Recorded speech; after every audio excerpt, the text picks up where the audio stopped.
In Chapter 2 we addressed the question how the motor behavior can be described and adjusted to the required motor operation. For the moment, let us put the operating ranges and limitations in the background.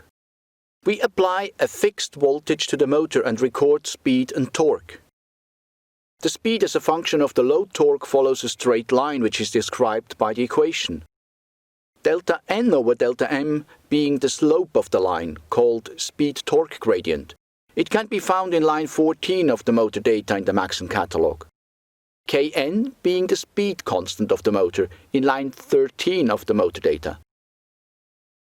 The meaning of the speed-torque line can be explained as follows. Without torque to be generated at no load, the motor speed is highest. The more torque the motor has to produce, it is, the higher the required load, the slower the speed. If the torque becomes too high, the motor cannot rotate anymore. It stalls. Alternatively, an explanation can start at standstill. At zero speed, the motor can produce the highest torque. It will start to rotate. However, the higher the speed, the less torque it can produce due to the increasing induced voltage. At the highest speed, no torque can be withdrawn from the motor. An additional remark. The speed of stronger motors is less sensitive to torque variations. They have a flatter speed-torque line with a smaller speed-torque gradient.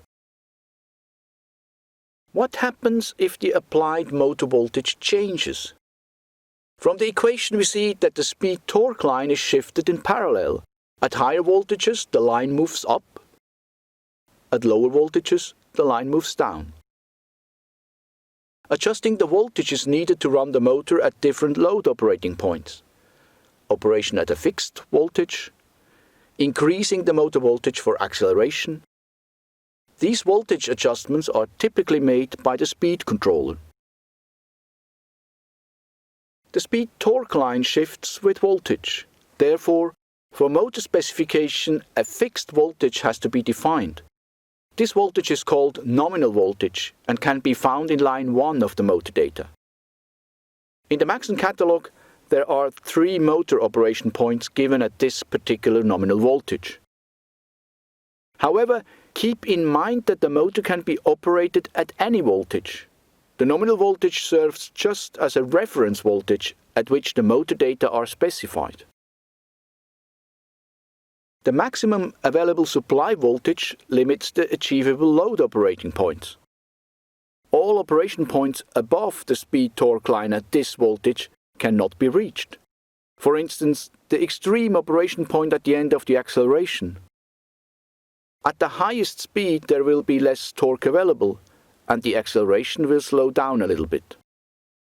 The operation point at the high speed may just be reached in this case, but there is certainly no speed reserve. Let us come back to the 3 special operating points at nominal voltage. We start with the no-load operating point. No load is a little bit misleading because the motor is slightly loaded. There is no external load, but the motor has to overcome friction and losses. The real no-load operating point is not at the extreme left, but slightly shifted along the speed-torque line. There are 2 parameters describing this real no-load operation point. The no-load speed, N0, and the no-load current, I0. The no-load speed value in the catalog is given at nominal voltage. The calculation at different voltages is simple. The no-load speed is essentially proportional to the applied motor voltage, the proportionality constant being the speed constant. The no-load current is proportional to the torque losses. It's a measure of the friction in bearings and brushes as well as of the iron losses, for example eddy current losses. These 2 no-load parameters, no-load current and speed, can be used to easily test the motor. It is without the need to connect the load. The second operation point on the speed-torque line at nominal voltage is the nominal operating point. It lies at the border of the continuous operating range and is characterized by 3 parameters. In line 6 there is the nominal current or maximum continuous current. This limit is the maximum current that the motor can thermally withstand. It is without overheating of the winding at standard conditions. The related torque in line 5 is the nominal torque, in the meaning of the maximum continuous torque. The nominal torque is given as an output torque. It is related to the input current by the torque constant corrected by the amount of friction consumed in the motor. Friction here expressed as no-load current. The last parameter in line 4 is the nominal speed. It has no particular meaning. It's just the speed where the speed-torque line crosses the border of the continuous operating range. The last special motor operating point lies at the right end of the speed-torque line, where speed is 0. There are two meanings of this point. It can be a stalling or a starting point. 0 speed can occur because the required torque is too high. The motor stalls. Stall torque and the corresponding stall current can be found in lines 7 and 8. The second interpretation is that of a starting point. At 0 speed, the highest current and torques are possible. Hence, stall torque and current may also be interpreted as starting current and starting torque.